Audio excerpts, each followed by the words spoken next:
welcome along to Airtricity League TV. I'm Nicola McGeady, and this week we have just 3 games to look forward to as there's a lot of European football going on at the moment. And joining me now to give his predictions is top tipster Leon Blanche.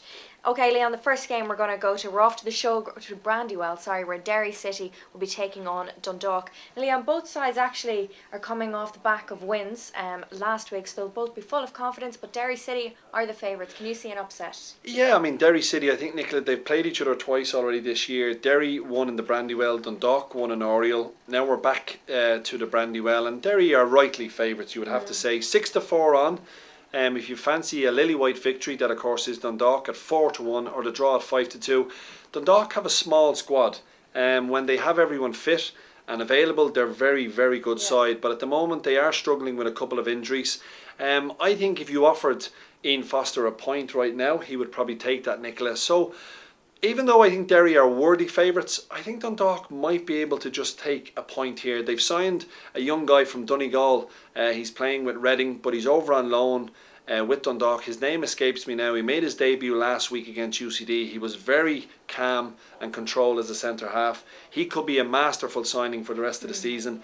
Maybe a 1-1 draw here. It's but 5-2 about the draw, so a bit of value. I think the draw is the value, Nick. I just wouldn't be backing Derry at 4-6. I think it's a little bit too short. So 5-2 the draw for me.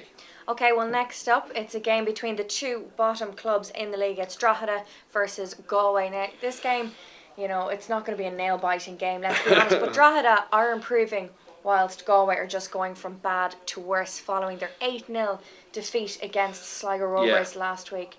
I mean, what's going on with Galway? Well, unfortunately, Nicola, they've no funds. The club is in a lot of financial turmoil.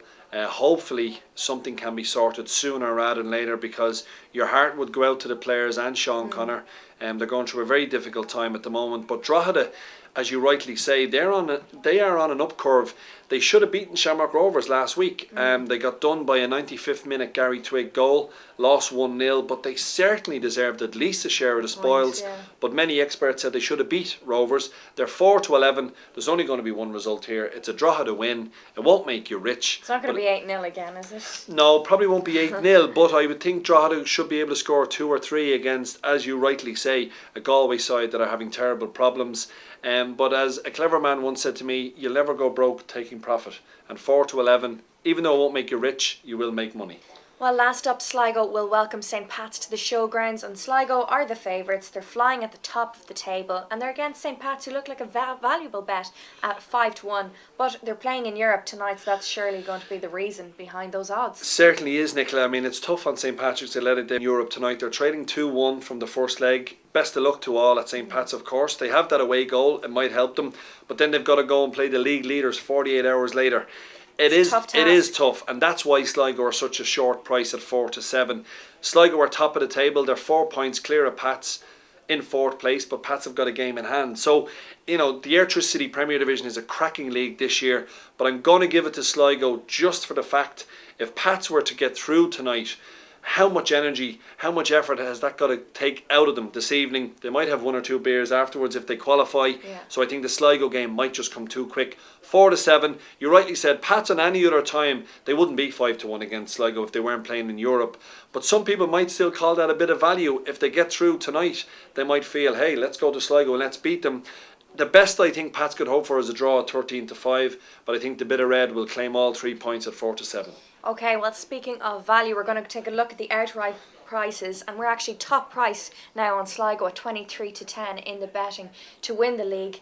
What's the odds looking like overall? Yeah, I mean, they're only, they're on top by a point, but I think Paul Cook has done a remarkable job. There's no doubt about that. 23-10, as you rightly say, they are the only side at the moment who are looking as if the league is the #1 priority. And the reason I say that is because Shamrock Rovers, congratulations again to all at Shamrock Rovers for getting through to the 3rd round qualifying of the Champions League against Copenhagen. If they were to get through into the group stages of the Champions League, I think that would take on a whole different level for Rovers.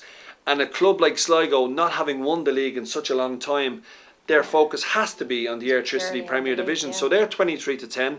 Rovers are still the favourite at even money because they have the best squad in the league. Derry are very interesting at 5-1. I remember tipping them up a long time ago at around 12-1. They're only 2 points off the top on 44 points. And then St. Pat's at 7-1. A game in hand, 4 off the top. It's a great league, Nicola. I'm not going to go away from Derry just because I tipped them up at the start. They're 5-1 now. I think they could surprise a few people. But Sligo, great job by Paul Cook. But Derry, no European football. I'm going to go with Derry to win the league. Okay, I'm going to go with Sligo. Yeah, you should go with Sligo. You're right, at 23-10. Rovers at evens. As you said, they're purely focused now on winning the Premier Division. Yeah, so. and it'd be great to see one of these two teams winning it because Derry have a great history. Sligo are building up a fantastic history with Paul Cook at the helm. Rovers have won enough. But the best of luck to Rovers to get into the Champions League group stages. What a boost that would be for Irish soccer. Yeah, absolutely. Okay, well that's it from us this week. Hopefully we'll see you again next week with Heavier Wallets.